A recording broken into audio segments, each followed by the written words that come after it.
how to schedule posts on WordPress. So first, go to your WordPress homepage. Next is just click on posts at the left side. After that, just click on add new post.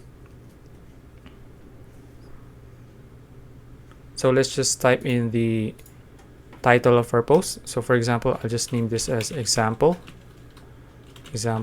post, of course. Now just type in anything here for the body of your post.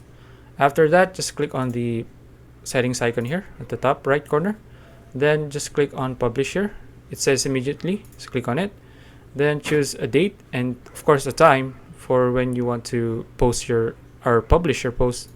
As for me, let's just say I want to publish it for October 9. So just click on October 9, then just click on schedule at the top. Click on schedule again. Okay, now let's see. Now as you can see, now it's in the schedule options or post. So that's it. If you found this video useful, please like and subscribe for more videos like this. See you in the next one.